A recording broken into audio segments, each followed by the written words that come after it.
Hi everyone, and yet again, welcome to another episode of Captains Speaking. My name, as always, is Petter Hörnfeldt, and together with me, I have Ben Watts. Welcome everybody. Petter, how are you? So I'm good. I'm finally back in kind of working order. I have stuff lined up to do all the time, so I'm feeling really good. The school is about to start. The kids are about to make me get up earlier in the morning, I guess. So I'm in a pretty good space. How about you? Nice. Yeah, good. I'm kind of still on leave, but kind of come back from the little holiday, little few days away that I had. So just getting ready to go back to work. A bit more flying ahead, but yeah, kind of feeling refreshed and I'm ready to go. Cool. You had a good time. What did you do? Oh, it's great. Yeah, I went down to the South Coast, saw some family, stayed with my parents for a bit. Kids just had a bit of free. It's a lovely part of the world where the kids they've got cousins down there. So they're out on their mountain bikes, just disappearing by themselves, going off like foraging. They're coming back with like blackberries and stuff they make crumbles and pies out of afterwards. And they're out on the beach surfing. So yeah, they had the time of their lives. So it's great to see them do that. I love when the kids are doing that kind of like Stand By Me summer, when Yeah. you know that they're going to remember. That's kind of what's going to put in their mind when they think about the perfect summer and what they want to give to their kids. They're going to think about those summers. They will do. And what was lovely for me is that there was not a screen in sight. There was no computer games, no Fortnite, no nothing. And it's such a nice thing. It goes to show, I think, that kids just want to be kids. I know kids are so used to being stuck in front of the screens, aren't they, nowadays, and playing games and doing this, but it kind of robs them of their childhood. It robs them of their imagination and the adventure side of life, because it's done for them. And I think the fact that, well, we didn't have screens, but the fact they didn't have anything, it forced them to go out and do stuff. Yeah. Another thing that it forced us to do, remember telephone numbers. Oh, here we go.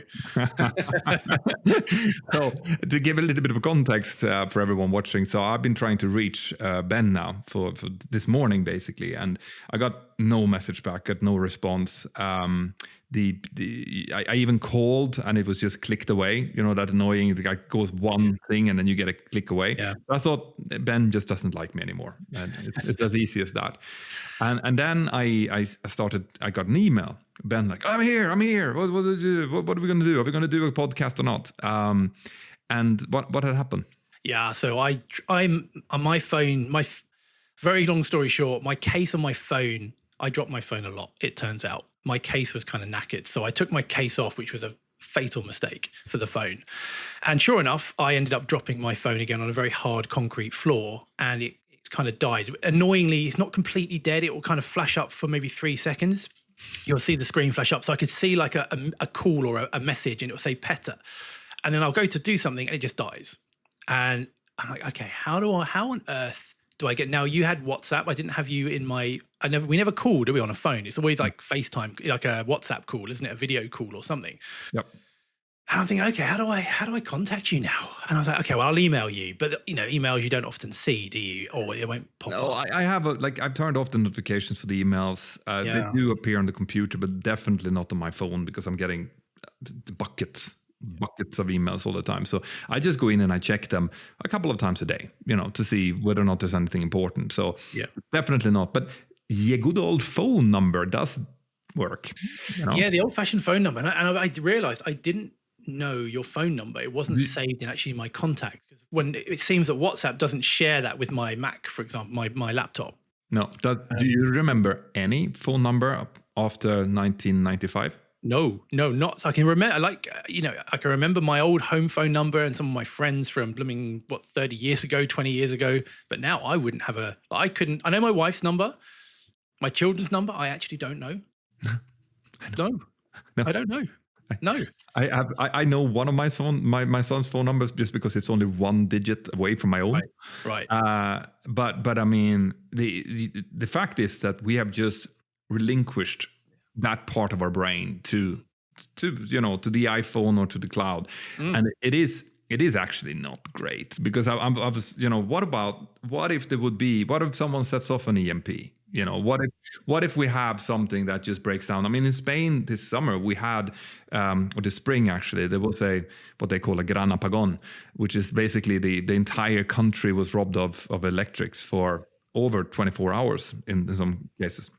Everything was dead. The people were stuck in elevators, people were stuck on the motorways, none of the traffic lights worked, and obviously none of the phones worked. Neither did the cash machines or anything. The entire society in the entire country just stopped for 24 hours.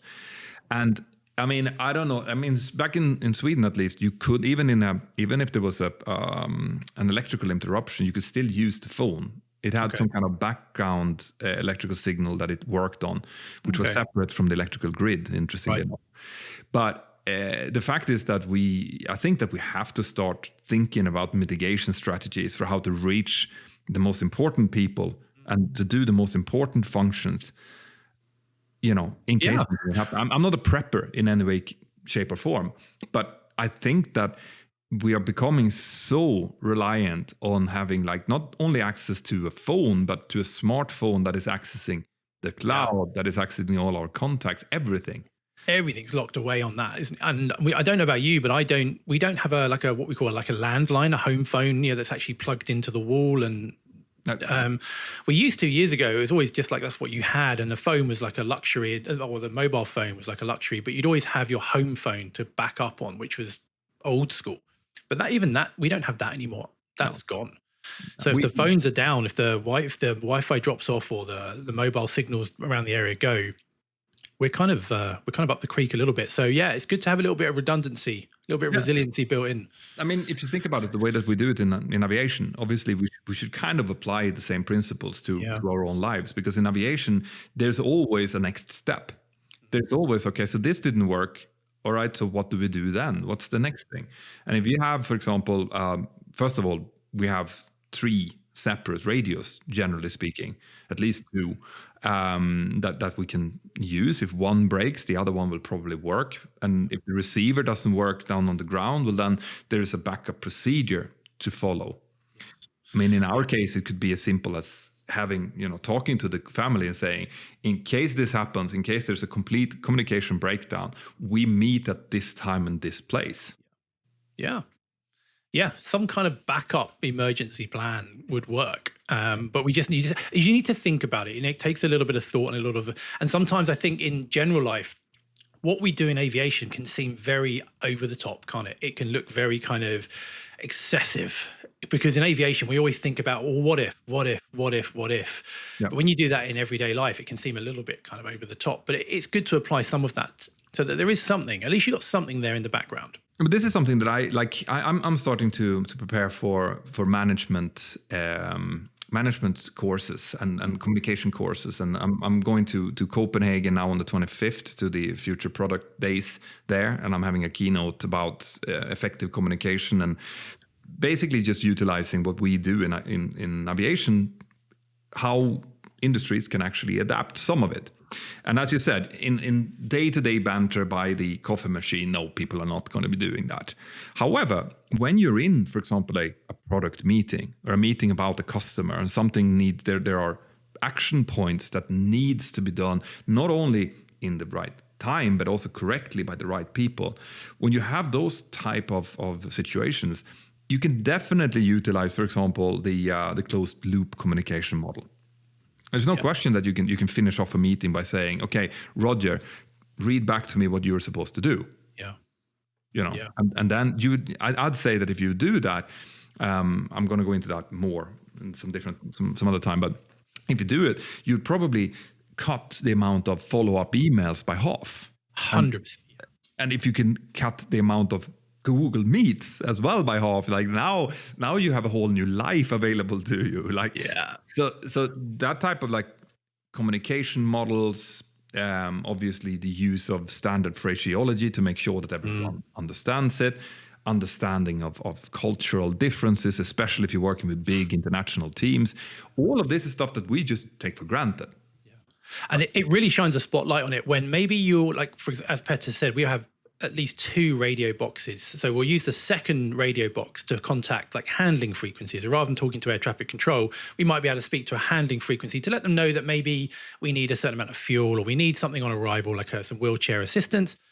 And you might have someone new on there and you'll phone through and say, look, hello, this is call sign, whatever. They'll say, hello, yep, go pass your message. hello there. Yeah, we've got 2 wheelchair passengers on board that require a lift off when we land. Silence. And you're like, okay, did you get that? And then you'll go, I don't know, whoever, Alicante, it's not Alicante, but Alicante handling, just go, call sign 1, 2, 3. Did you receive us? And they're like, yeah, you want to? We're like, okay, fine. But when you don't have that feedback, it just feels, you feel like, did that go anywhere, or is that just lost out in space? Yeah. And if you think about it, all of you who are out there, if you just sit back and think how you communicate with people around you when you want something done. Like a classic example is spouses, right? Your wife tells you to do something and you're like, yeah. And then you don't do that. Or you don't do it in the way that she or he expected it to be. And then you come back and they said, I can't believe you forgot that. Well, I didn't really understand it. And all of 60-70% of all of the arguments at home would be about stuff that is like, I am disappointed in you not understanding or you not listening to me. Yeah. There is ways of doing, there's ways of sorting that. It will sound a little bit convoluted to start with, but to be honest, especially when there's something important, you probably should say, okay, just to confirm, have I understood it right that you want me to go to this store and buy this particular brand of this? Or you will most likely, if you're a man, you will just say, have I understood it correctly that you want strawberries? or that you want shampoo? Yeah. And then she will come back and say, yes, but it's this particular shampoo and you will only find it in this place. Now you save yourself a trip. There you go. And I do it with the boys. Like if I'm sending them out to go and get some food up to the local shop, we need bread, we need milk, we need whatever, some orange juice or whatever. And they're like, you can tell they're like, yeah, I'll go and get some, because they're reluctant to go. But with the boys, you can kind of go, when I say the boys, the children, teenagers, you can say, okay, what do I want? And they go, milk, bread. What's the other thing? You're like, milk, bread, butter, orange juice. Yeah. And then they're going to repeat it back in the head, and you have the other benefit of like that chunking, which is a whole other topic, isn't it? But they can recall it. So it's definitely worth doing. Absolutely. But that's a nice long banter there, Ben, about you and your dropped phone. But it just goes to show that it applies what we talk about and what we do in our daily work. It can apply very, very well to pretty much any part of life.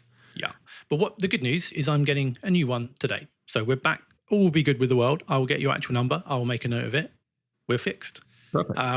But before we go on to the next bit, well, I want to kind of just have a quick talk about what happened. We mentioned that we had a good episode last week where we looked at kind of like a free lesson that I got, where I learned a lot as a very new instructor 25 years ago, where I explained a scenario where how that kind of press-on-itis, that complacency of just keep doing what you've always done and think it's going to work. And if you haven't seen it yet, go and have a look, because it's definitely there's a lot to take away from that. But to sum that up, I was flying a light aircraft out of a small short airfield, and on the last flight of the day, out of many flights of that day, doing the same thing I'd always done, but I was in a different aircraft that I'd flown, which wasn't performing as well. I went to take off, weren't accelerating as we should have done, so I rejected the takeoff, which was the correct thing to do. Taxied back, rather than stopping and thinking, maybe we shouldn't do this. I just didn't really enter my mind as a 350-hour new instructor. I just went back and thought, I'm going to try a short field takeoff. So I did that, did everything I should have done to make a short field takeoff work. But the performance of that aircraft on that day just wasn't good enough.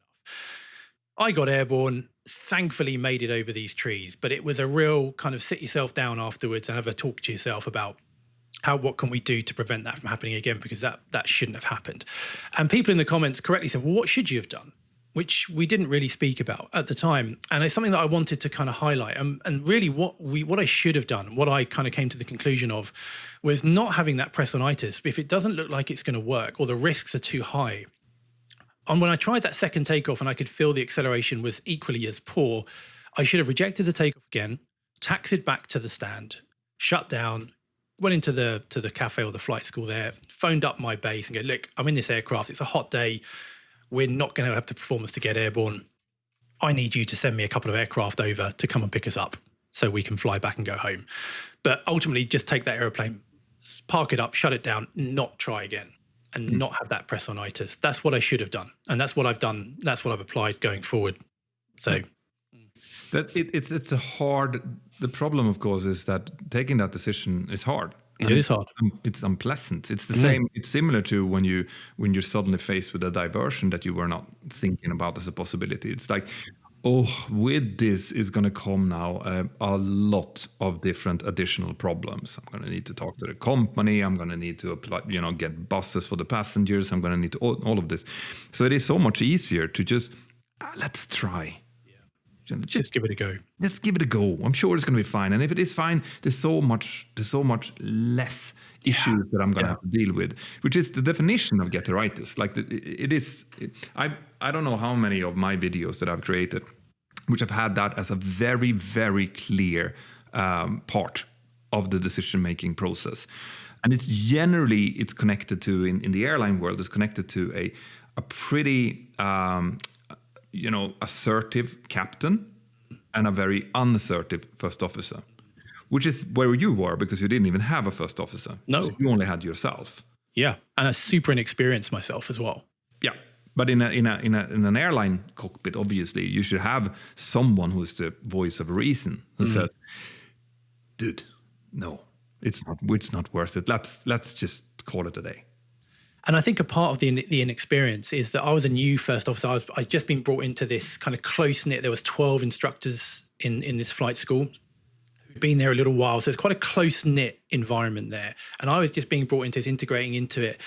And I was like, I don't want to be the guy that's like, they want to go home. It's like 6 o'clock at night now, and they're going to have to send 2 aircraft. And they might be, Ben, this is just what you do. You just got to kind of nurse it into the air, and it's just part of flying light aircraft. I didn't want to be that person to be a pain in their ass. Yeah. But it's a lesson that I've learned, and it's served me well, that lesson, going forward into airline careers where maybe I can think of a number of scenarios where, you might have had a slight problem. It can't be maybe wrecked or seen on the ground. So you've gone to get airborne. There was one actually I can remember where I had a really strange problem with my brakes. I was taxiing out for departure years ago, and I would apply the brakes, and you kind of press on your toe brakes because you brake with 2 separate pedals in the aircraft. Press, and you kind of brake, and then suddenly it would just give, and it would make a bit of a bang noise. And then you suddenly really shudder to a stop. I was like, whoa, that's not right. So again, made the right decision. It was fully controllable because it was only when I needed to kind of really stop that I thought, okay, well, let's go back on stand. We only just started taxiing. So we got asked to get back towed on stand, and we got back on stand. Engineers came out. They couldn't find fault with it. And like, no, they did all the tests. Everything seems fine. And you could I was a new captain, a brand new captain. And I was like, I don't know, man, if you haven't found anything, nothing's been fixed. And I go again and it's fine. And I said, well, okay, we'll push back. I'll start moving. And if it doesn't work, then, and it was very much the impression that I kind of got at the time was just keep going. It's fine. Don't worry about it. It's fine. We've checked it. It's something you're probably doing. So push back, started engines, taxied out. And again, I was kind of really pressing the brake to make sure it did work. And sure enough, the same thing happened again. And in the back of your mind, you're like, no, this isn't right. I have got control of the aircraft here, but I don't want to take this airplane. And it's the same kind of emotions of, I don't want to be a pain here because I've got 200 people down the back. They want to get where they're going. The engineers are telling me it's fine. But that experience from back in the day was like, no, okay, it's a pain in the backside, but I'm not risking this. I'm not happy. So we came back on stand. We changed aircraft. It was a big delay, but it turned out there's actually a big problem with the brakes. I found out later on. Yeah, this is why you are getting paid higher money as a captain. Yeah, because you have to take those really uncomfortable decisions that no one really likes, and at the end they will find something. I mean, that the brakes are supposed to be smooth, and if they're not, and if you get a bonk, it's probably one of the brake cylinders, something in the piston is not working properly, or there's corrosion somewhere. Like, it's not good. So you did the right thing. And this is part of the journey of becoming an experienced captain. But in the beginning as a captain, it is really, really hard to take those decisions, especially when you get those subtle pushes. Yeah, it's fine. It's fine. Yeah. I'm sure you're going to be, I had the opposite experience when I was still a first officer. I was flying together with a new captain down to I think it was Palermo. So down Sicily. So we we came in, and Palermo is a pretty complicated airport. There's a lot of terrain just to the south of the runway. There's also a lot of traffic there, a lot of VFR traffic and stuff. And we were coming in, and we were going to land on the westerly facing runway there. So that's the least complicated one of them. And we came in, nice weather, but we were held high by air traffic control, which happens. There was crossing traffic below, but we were held high, and the captain was pilot flying. And eventually we were let down, and then we were getting a tight vector in for the a visual approach. We could see the runway from miles out. And he did it. He turned in, took the vector. We were too close. We had too much speed. We were too high, and you could see it. You could see it building up a little bit at first, but then you see the closer we got, like you're 10 miles, you're barely getting flaps one out. You're not on the glide. There is an ILS there, but you see that the glide is just kind of coming alive from the bottom, 2 dots below. And that in combination with the high speed is like, this is going to be, if it works, it's going to be nasty. Yeah. Right. So we got down and we got lower, and I could see him getting into the get-the-rightitis, right? Because when you're pilot flying, especially when you're a captain and you're a new captain, you do not want to screw up, right? You want to fix it. And the issue is that with get-the-rightitis, you get tunnel vision. You start to, you don't hear stuff as well. You start to become like, I'm sure I'm going to sort it. We can go down to 500 feet before we have to go around because we need to be stabilized by then. And as we were closing on 500 feet, I told him, let's go around. And I could see him physically just exhaling, like, yeah. And then toga up, go around, flaps 15, set go around thrust. We went around, circuit, after takeoff checklist, and then we were on the downwind. And he turned over to me and was like, thank you. I needed to hear that. Yeah. We needed to go around. Now we're fully stabilized for the next approach. Yeah. And it's not going to be a problem. It's going to add 15 minutes to the overall time. But that was what was needed. Yeah. And he was big enough as a new captain to actually say that, because sometimes you can be like, you can have that proudness. Yes. The chip on your shoulder. Yes. Yeah. And I think it's that ego that's a killer. If you had a captain that had the ego, didn't want to be, lose face in front of a new FO, that would carry on and go, no, I'm going to make this work, but at the expense of everything else. But I think in that case, it was actually the very excellent command training that he had been given in this airline, that he knew in the back of his head that once the first officer said, let's go around, that, countless hours of training had told him that, listen to the first officer. Correct. Because you do not, if you don't, you're going to do something stupid. Yeah. So he did it. It was the right call to do. And I remember myself when I got down on the ground that like, this felt good. This whole exchange, the whole thing, you can get yourself into a situation like that. Everyone will. In their career, they will. And if you're working in a different career, you will also be pushed into a situation that you just feel is not really right. And then you wish that there would be someone there that could be the voice of reason and say, listen, just call it a quits. Just stop it here. And it goes to the old saying, if something doesn't feel right, it's probably not right. And I think the biggest thing for me is having that awareness of that. So, and verbalizing it. So if the amount of times when you're training a crew, I'll give an example where you're training a crew, maybe brand new cadets, and they're doing engine failure training. So you're doing maybe an approach, or you're doing a takeoff with as an engine failure, and they get airborne, they're climbing away on one engine, they're working hard, and they're doing everything they should be doing well. They're generally flying well, but the aircraft isn't climbing away as it should. And you can tell that they know something's not right. They kind of go, they're huffing and puffing, and they're like, this isn't, they're really struggling to climb away.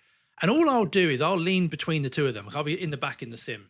And I lean and I go, gents, why are we climbing so slowly? And they go, landing gear. No. What's that noise? Yeah. Yeah. What's that? And they'll both at the same time come to the same conclusion.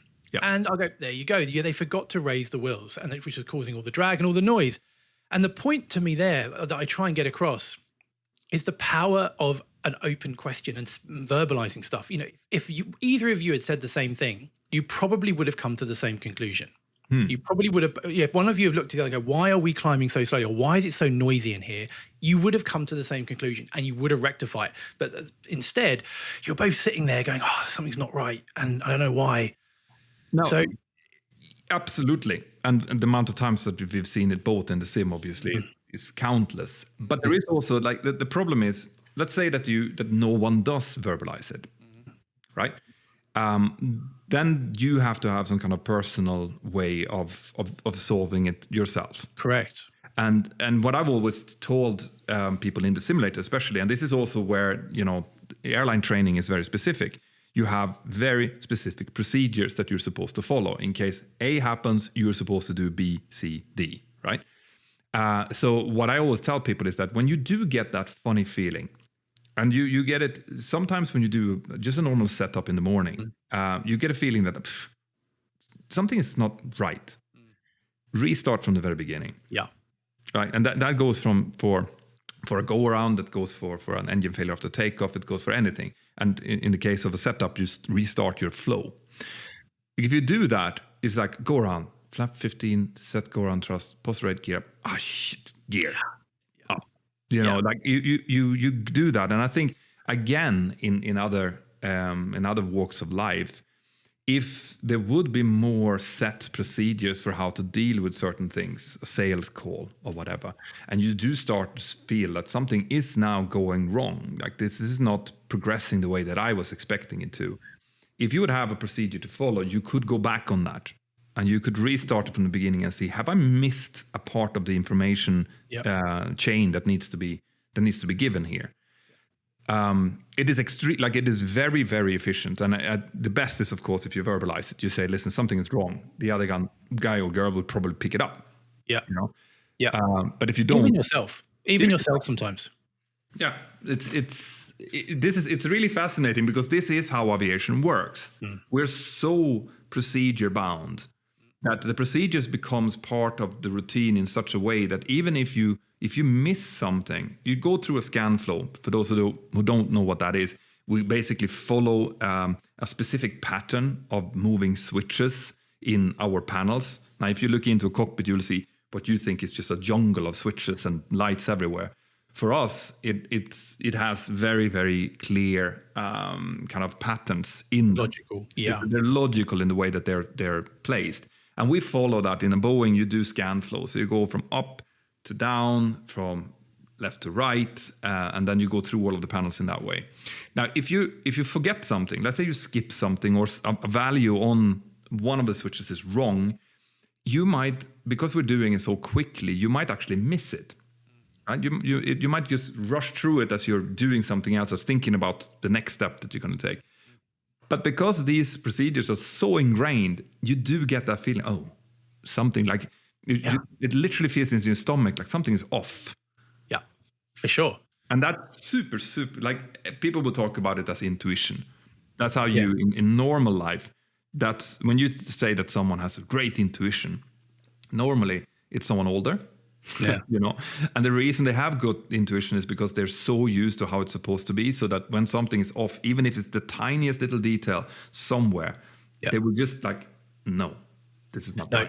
And I think the reason why aviation is so procedurally based is because it addresses the fundamental human weaknesses that we have as humans. Yeah. That we are prone to making mistakes. We can see things that we think are there. We can rhyme responses to stuff. But by building in these flows and multiple checklists and double checking between two of you, we can mitigate that. We can mitigate the mistakes that we make as humans. And that's why I think why kind of pilot training is at the very pointy edge of human factors and understanding how humans work and what our weaknesses are. But like we said, that can be applied into all walks of life in various ways. For sure. Absolutely. And so, excellent. But it's good to clarify that and what you should have done in that case. Yeah. Yeah. It served me well. It served me well going forward. Good. Now, getting to the main point that we wanted to talk about today, EASA, the European Safety Agency, has... they have recently come out with what's called a safety information bulletin. Yes. Now, I sent it over to you this morning. It was issued pretty recently, wasn't Yeah, it? June. It was June. Yeah, June Yeah. this year. But Yeah. I just picked it up because I saw a LinkedIn post from one of my colleagues, and it has to do with manual flying and how much manual flying we should be doing in the airliners specifically. So do you want to give a little bit of an overview of what's in the bulletin? Yeah, sure. So there's two ways of flying the aircraft. There's manual flying, which is basically what it says on the tin, where we are manually flying the aircraft ourselves. And there's automated flying, which is where the autopilot's doing it, which we will tell it what to do, and then it will then go and do it.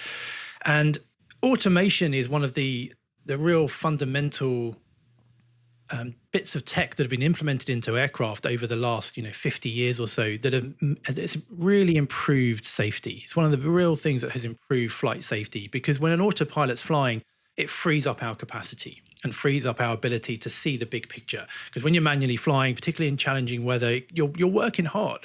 You really are focused on flying that aircraft, and other things that might be going on around you.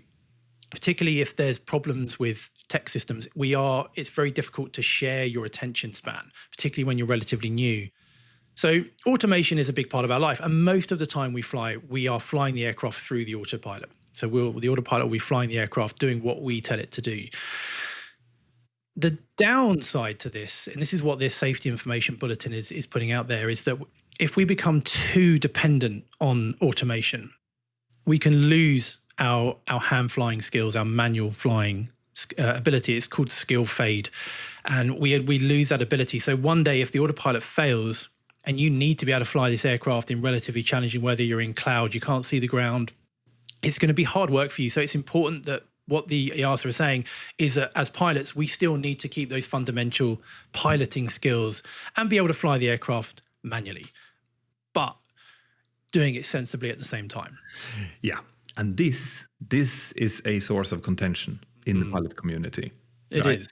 It's first of all, it's obviously the reason that the authorities goes out and actually put in print that if you're an airline out there, you should be encouraging your pilots to, when it's appropriate, hand fly the aircraft to maintain their stick and rudder handling skills.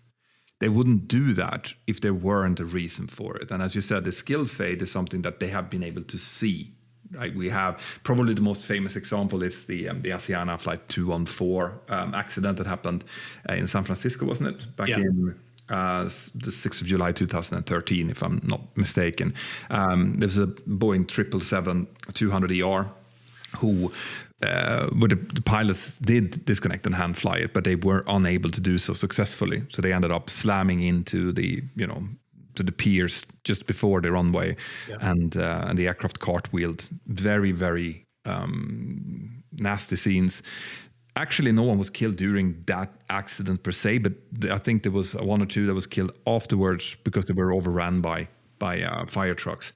So there were fatalities in it, but when the investigation was made, and I've done a video on this if you want to see the exact details, it definitely pointed to the lack of hand flying skills, and obviously also CRM, as in speaking up when things are starting to go wrong. Yeah. But then after that, there's been many other examples that just show that maybe pilots are starting to be not as hot when it comes to hand flying their aircraft, which is what I'm guessing all of the passengers and people out there listening think is our main thing that we do, right?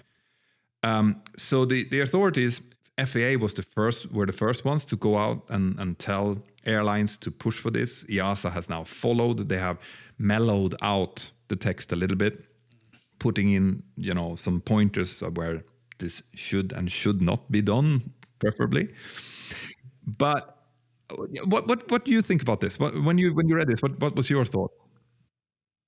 I'm pleased. For those of you who've been watching the podcast for a while, I'm a big advocate of manual, of still being a pilot. Yes, we need to operate the aircraft, but it's super important to me that we still have that ability to fly the airplane when it counts, and using raw data. If we had that scenario coming out of Lithuania where there was thunderstorms around, there's hostile airspace surrounding us. With GPS jammed, we lost our nav data, and we're using old-fashioned VORs to navigate this aircraft through this potentially around this hostile airspace and thunderstorms. And it's really important we keep that alive. I don't want that to be a dying trade. And it's the same with manual flying. And people's ability, and this is industry-wide, people's ability to fly manually varies quite dramatically from people that really struggle to people that are very, very good at it. And most people are somewhere in the middle. But for me, it's really important. I had a scenario quite a long time ago now as a relatively new captain. I was departing out of London Stansted first thing in the morning. And it really kind of emphasized the importance of being able to fly manually when you need to. And we were departing out of Stansted. And it was a low visibility departure. So it's pitch black, like 6 o'clock in the morning, winter. There was like thick fog on the ground, which meant we had to have a takeoff alternate. So that means that if something happened when we got airborne and we had to return, where we'd need better weather, we'd need to nominate where that was going to be from before we even departed. So we had a plan in place. It's all about that, again, what we were speaking about. So we'd nominate, there's a different air mass up north, up in East Midlands. So we had East Midlands as a takeoff alternate. We got airborne, engaged the autopilot, started telling the aircraft to accelerate so we could track flaps. And the aircraft did that. It pitched down, we accelerated, we started to retract flaps.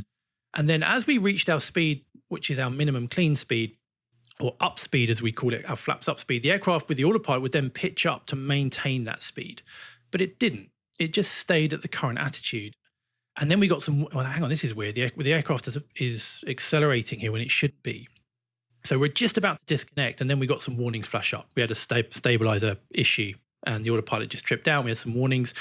So now we're having to manually fly this thing, IMC, so in cloud, pitch black, bumping around. Anyway, we manually fly it. We kind of get everything under control. We tell ATC that we need to just pause here for a moment, run the appropriate checklist, and we realized fairly early on that we couldn't continue to our destination. We were going to have to return. But ironically now, we can't return to where we've just departed from because we needed autopilots to be able to land the aircraft because it was thick fog. We had no autopilots. So now we're having to make decisions and work together as a crew while we're manually flying this aircraft in cloud, dark, bumping around, and manage a diversion to our takeoff alternate, talking to passengers, cabin crew, talking to ATC, to the handling, all while manually flying this and working together as a crew. And we did it. It worked really well. And I offloaded the hand flying to the FO so I could kind of have a managerial kind of viewpoint on this. And the FO, I thought I'll give it to him to start with so I can speak to the cabin crew. And I was going to watch how he did. Thankfully, he was excellent. He was all over this. He really flew the aircraft well, which enabled me to do what I needed to do as a captain. And we landed East Mids. We did a manual approach, landed. Because we'd arranged it, there's a spare aircraft waiting, and everything kind of worked as smoothly as it could.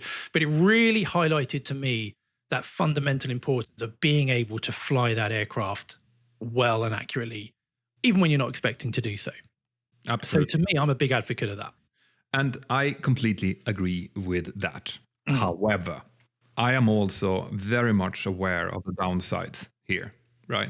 And it comes from my extensive research of accidents all over the place, where one common denominator is always the workload. Yeah. Right. And the workload increase that comes with disconnecting the autopilot. So, right. The problem, obviously, like you pointed out, is that the workload gets even worse if you are unable to fly, to hand fly properly. But what I see, and this is something that we unfortunately see all over the world right now, is that common sense is not very common. Not so common. No.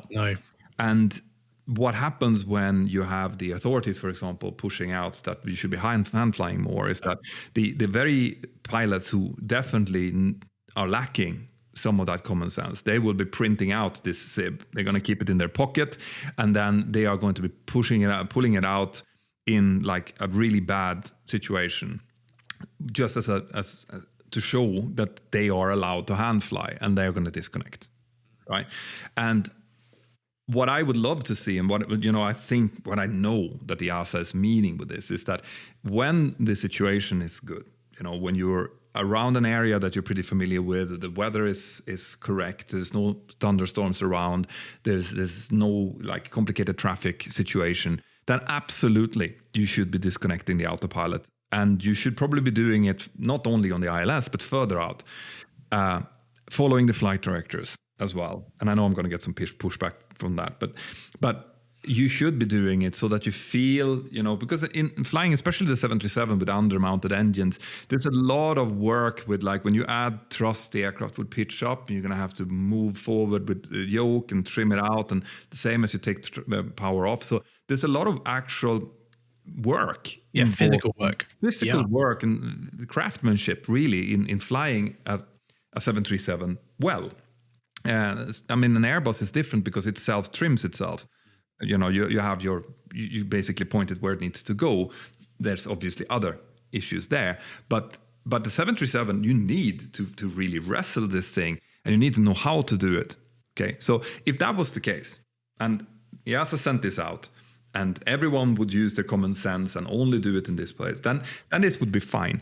But what I am afraid that is going to happen is that we're going to see much more of these unstabilized approaches that comes from poorly briefed visual approaches, where people are just kind of like, it looks about right, I'm going to just disconnect here. And also, I'm just going to turn off the flight directors to make it even worse. and now I'm going to get down here and ending up in a really bad situation. Yeah. And we know that's going to happen because that's what happened before. We do, and I do agree with that, because one of the things that we train, there seems to be at some point in aviation, in professional aviation, there seems to be a link between visual approach and disconnecting the autopilot. There seems to be some link between the two there. And it's something we've been working hard for years now, to try and break that link. Just because you've been cleared to fly an approach visually does not mean you have to disconnect everything and suddenly make your life a lot harder. And one of the things we'll do in our airline is we'll get them to fly a visual approach manually, and they'll do it, and it'll be hard work, but it will be successful most likely. Then we'll go reposition back into the exact same position, and then we'll fly the visual approach, but this time using the automatics. And you'll sit and you go, right, what's your perception of that? How did you find that? Go, oh yeah, so much easier. Yeah, I was so much more ahead of the aircraft. It was so much easier to do. And it kind of emphasizes that fact that just because you're clear to fly a visual approach, that means we're looking out the window, we can still use the automatics to manage that. But I was laughing the other day. I was coming into an airport the other day, and there was another airline on frequency. I won't mention the airline. And they said, yeah, you're cleared for a visual approach. And as the FO or the captain replied on the radio, you could hear that meek, meek, meek as the guy disconnecting. And I looked at the FO and go, oh God, let's see how this ends. But yeah. So it's probably worth pointing out as well that when that happens, unless it's a pre-briefed visual approach where you have clearly defined at what point you're going to take the flap settings, at what speeds you want to be, where you're going to disconnect the autopilot. Unless that has happened, if this is a non-briefed thing and you have spent your approach briefing talking about how the ILS looks and what the missed approach from the ILS looks like, and now someone hears visual approach and just disconnects, what happens then is that the crew resource management breaks down quite quickly, because the pilot flying will now be focused outside, looking at the airport, finding the visual picture, slowing down, and might be doing that brilliantly, but the pilot monitoring will not know exactly what's happening, right? And when that happens, it means that they cannot judge whether or not what's about to happen is right or wrong. So they will not be able to say, listen, I think should you really be turning here? Because they don't really know what the plan is. So you're already building a big hole in the Swiss cheese model there, right? So that's number one. Now, the other thing that I have a problem with, and don't take me wrong, everyone listening here, I love hand flying, and I think that it's great fun, and it should be done. But I also know that, for example, turning off the flight director, right? That's something that a lot of people do. I remember when Sabina went bankrupt, we got a lot of their ex-pilots coming into the airline, and they had been told basically that unless you disconnect at the craziest possible situation, preferably at flight level 250, 25,000 feet descending in, you are not really a good pilot. So that their whole the philosophy was that you put yourself under as much pressure as you possibly can, thereby showing how good you are. And of course, that meant that in that 1 out of 10,000 time that you do need to do that, in reality, they would be brilliant. They would be the best pilots out there to do it. But the other 10,000 times, they put themselves under much more pressure than they needed to. And in continuation, they increased the risk factor for their passengers behind them for no particular reason, 10,000 times more than in my view, than they needed to. Yeah, right? I mean, I'm torn because there's a part of me that feels that raw data flying we need to be fluent in it, because similar to the scenario where I discussed, all it would need would be a failure in the AFDS, which is the automatic flight director system. And that's the same system that commands the autopilot as it does commands what we see on our displays. And so a flight director, for those of you that may not be familiar, the flight director is a magenta cross, which should be a cross, that's on our primary flight display. And it basically tells us whether we should pitch up, pitch down, roll left or roll right. And it will be guiding us very precisely to achieve whatever we've told it to do. So if we want to descend at 1,000 feet per minute and level off at a certain altitude and stay on this particular heading, it will guide us to achieve whatever we tell it to do, which is great, because if you get maxed out, you can just follow this flight director. The problem is if you take that away and a crew are not used to flying the aircraft using what we call raw data, which is setting pitch attitudes, setting thrust, following heading, you're scanning airspeed, you're scanning rates of descent. It's a real skill. Instrument flying is a real skill, and it's something that it's not like riding a bike that once you've done it once, you're always good at it. You have to keep that skill sharp. And the problem that I have with flight directors, and you've got to take this in context, but the problem that I have with flight directors, and I think which is why we're seeing this safety information bulletin, is that people could become dependent on them. They become dependent on them and they lose that ability to scan. So that if that one time they're getting airborne one day and it all does go wrong, they're now left with their raw instruments, they are going to struggle. And that's not what the 200 people behind them or 400 people behind them want their pilots to be able to do. But isn't that why we have simulators? It is. It is why we have simulators. And we do train. And to give context to this, as Peter said, we have simulators and crew are brought in every 6 months. And we will always do raw data flying with them. We will always do raw data to try and get that skill, again, to keep it current, keep it up to date. But 6 months is a long time between sessions. Now, I also get that we can't have pilots just practicing their hand flying raw data with 200 people down the back, because as Peter said, people will get it wrong. You and I have both seen that in sim, where we've had to break off approaches or they've been unstable and they've had to go around. And without flight directors, workload goes up hugely, particularly if you're not used to doing it. So there's as always with things, there's a balance here that needs to be found. Yeah, so there's a couple of reasons I don't like people turning off the flight directors. I don't like degrading the aircraft safety systems in any way, shape, or form in commercial flying, whatever. Right. Mm-hmm. And I know that I'm going to get colleagues saying that, well, like basically agreeing with what you're saying. But the thing is as well that when people turn off the flight directors, again, not always in the smartest times, right? Not always on their home bases where they know everything by heart, but they might be doing it in other places where they're not really knowing it by heart. And by turning off the flight directors, you increase the risk of actually screwing up the approach quite badly, because, and again, on the 737, where you start to take out flaps, this goes for any aircraft, by the way, all of a sudden you get this ballooning effect that starts rising above the glide slope, especially the further down on the glide slope you are, the more sensitive everything becomes. And then you start to destabilize yourself. You need to now chase the glide slope down again. The speed goes up. You take off thrust. Now you have a pitch down momentum. All of this comes together. So it becomes like flying a raw data ILS in complete IMC is actually pretty hard, which speaks to your point about it needs to be practiced, right? But then when people do this in real life, they turn off the flight directors to do this. And they get themselves into a situation where they now find themselves having to go around. Now the stress goes up exponentially. You press toga, all of a sudden the flight directors comes back to you because of the way that the logic works in the 737. And you go around flap 15, set, go around thrust. But the problem is the flight directors are not actually on. They're just on in the toga mode. Yeah. So when you now need to fly the missed approach procedure and it goes into altitude requires, it goes out of the toga mode, it disappears.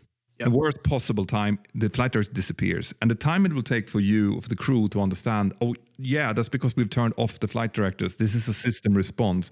Is actually probably enough for you to do a further deviation. Yeah. What I would say to counter that, though.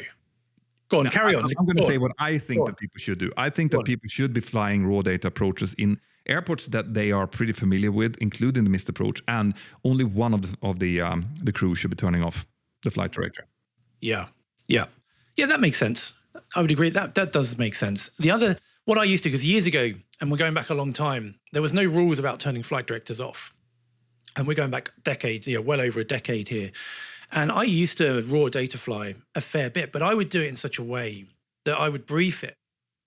And I would say to the FO that if the workload starts going up, because a thing to bear in mind here is when you're manually flying, the FO or the pilot not flying or the pilot monitoring's workload goes up as well, because now they're having to pay real attention to what you're doing. Plus they're doing the radio, plus pilot monitoring will now be setting any mode. So if we are descending from say flight level 2 to 20,000 feet down to 10,000 feet, they now are going to set that.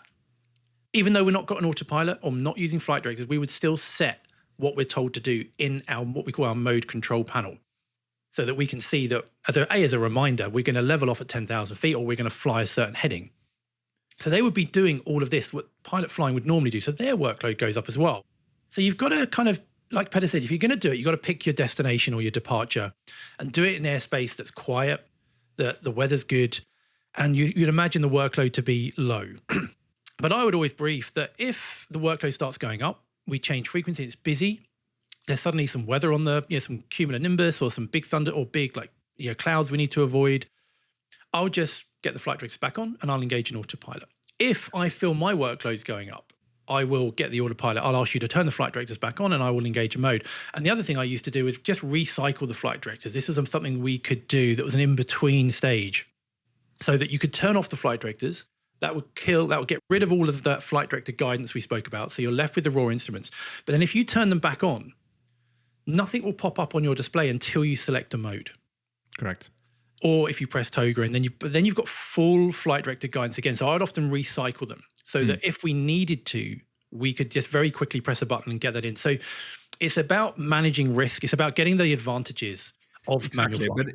But this is what I was talking about. If someone reasons like that, then it's going to be fine. And then the whole idea of this safety information bulletin is going to be fulfilled. And I really, really hope that is exactly what will happen now. That there will be guidance sent out from the airline saying that this is out, we support this fully, we want people to keep their hand flying skills sharp. We suggest that you do the following, and then give guidance so that it doesn't fall into this trap of people now increasing the workload without briefing and increasing the risks, and we will end up with more like botched visual approaches and non-stabilized approaches. Yeah, and it needs a common sense approach, which, as you said, is not always as easy as it sounds. And there's ways around it. I mean, I don't know about you, Petter, when I teach ILS or instrument landing system flying or approach flying manually to cadets or whoever I'm teaching, what I'm a real advocate of is not just rely on those flight directors. So you can almost keep the raw data flying skills current, even with flight directors. So when I'm flying an instrument landing system, for example, I teach the two best friends that a crew have. One of them is your vertical speed indicator. If you know how to set a rate of descent based on your ground speed, say half your ground speed, and set that as a rate of descent. So if you're doing 180 knots, take the first two numbers, which is 18, divide it by 2, 9. You need 900 feet per minute to maintain that approach. So set that 900 feet a minute. Use what we call a track line, which tells you where you're tracking over the ground. Set it to the runway track. That will keep you on the localizer and scan your speed. So even though your flight directors are on, if you're keeping that scan fresh, if they one day fail, it won't feel so alien, and you've got that ability to fly. You cannot possibly understand how much I feel like flying now. It's literally like when you're describing it, it's actually like my mouth is watering because doing that, and I actually love doing it in the simulator as well, because it is a non-threat environment where you can actually hone these skills really, really well. But it is insanely fun to do. Yeah. It is fun and super rewarding. It's super when you get it right and you land this airplane and you've not had any reference to outside because of cloud, and you land it, in the sim, when we train it, it's just that sense of satisfaction. It's knowing what modes, and it's same for if you're, for example, you're trying to manage a descent. You're up at flight level fantastic, flight, 40,000 feet, and you've got to get the aircraft from that point at Mach 0.8, 80% of the speed of sound, down to a stop on a runway. And you've got to manage that whole descent profile. It's an art form. It's a lot of practice knowing what modes to use. And it's something that Petra and I felt really strongly about. And we actually teach this in our virtual 737 type course, because we had so many people reaching out to us, from flight sim enthusiasts to even real pilots who are about to start a type rating. I'm really struggling to get the aircraft. I'm either too high when I start the approach, or I'm too far out. What modes, what's the difference between a vertical speed mode and level change? Yeah. And how do you figure out that you're too high or too low? Or how do you know? And these out-of-flight director system modes that you have that pops up on your primary flight display, what do they actually mean? How do I use the best one? Which ones do I choose? So there's 4 of them to choose between. Yeah. I mean, it is, like you said, it is a real craft. Right? It is a craft. It's like when you watch someone who's really good at this, you do a line check on it, it's like watching a dance. Yeah, it is. The captain and the first officer, and the way that they use both their manual flying skills and the use of automation. And you're absolutely right. We were contacted. I don't know how many questions about this we've received on my channels, but this is one of the reasons why we created that virtual 737 course, so that not only pilots could learn about these things, but actually people who are enthusiasts, who maybe had spent a lot of money on getting the simulators and their hardware to make it match reality, so they would also understand that this is the way it's supposed to be done, and this is why it's supposed to be done this way. Which is the important part. Yeah, which is why. And it's been amazing to see people transform their flying online, flying their sims and getting the messages and going, oh, Ben, I finally got this descent not nailed. It's taken me a while, but by applying that, I can now do it. Yeah. I can get a continuous descent approach. Don't have to level off. I can get my speed under control. I know when to take flaps. I know what mode to use. It's given me so much enjoyment and satisfaction, and that to me is the purpose of that. Yeah. Build that. Absolutely, and we should probably mention we still have these courses. This course is running in the background. So if you go to virtual737course.com, you'll get it there. And I think we have a discount code as well, don't we? We do. If you use code CAPTAIN, you get 20% off. Yeah, or Mentor Pilot. We'll come back to you. We'll put it on screen. Whatever is on the screen here, I think you can actually use both of them, Captain or Mentor Pilot, and you'll get 20% off from the course. So that's great. That's why we're doing that. There are some questions that have been coming in as well. We can take one.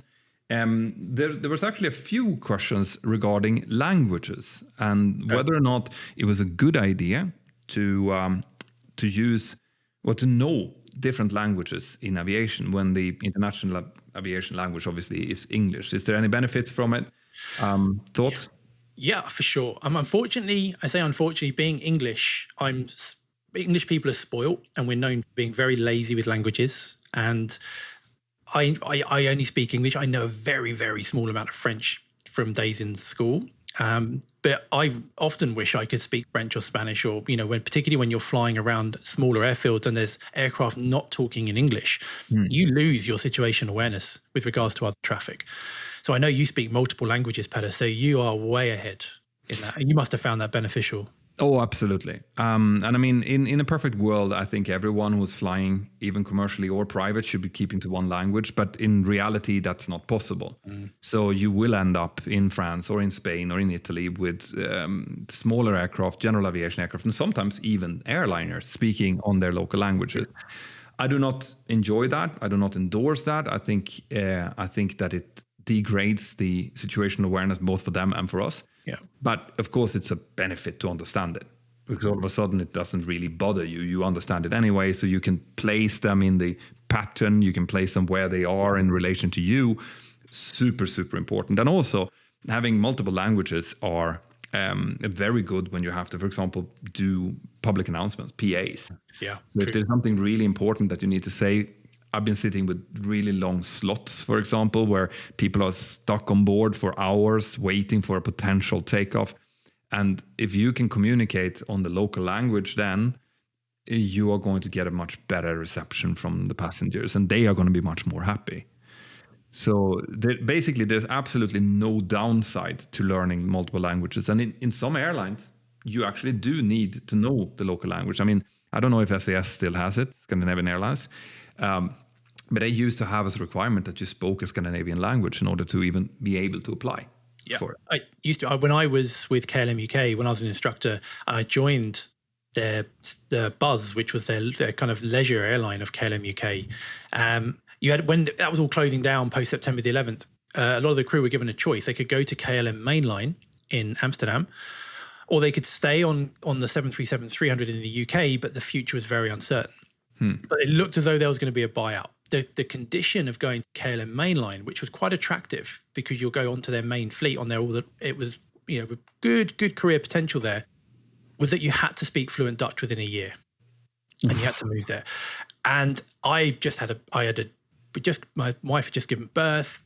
Life was busy. I thought there's no way we can move to Amsterdam, learn a language while doing a new type rating. So I ended up taking the risk and staying, and it worked out the best in the end. But yeah, learning a language was a requirement. Absolutely. Cool. Yeah. So we're at an hour. We've taken some questions. This has been fun, as always, man. It's always fun. These are great fun. But yeah, and if people have questions, always ask. We do go through the comments. If there's something you'd like us to discuss, ask, and we always get it looked at. And yeah. And in fact, in quite a few of the cases, we see a question that comes up, and we base the entire episode around it. Right. For so sure. even if we don't shout you out, maybe the one that asked the question, it is likely that if you ask a question that's good enough, that's wide enough, we will just create an entire episode around it, because we love sitting here talking about these things. This is what we live for. So For sure. So yeah, it's been an absolute pleasure. And I'll catch you next week. see you next time. Bye-bye. Take care. Cheers.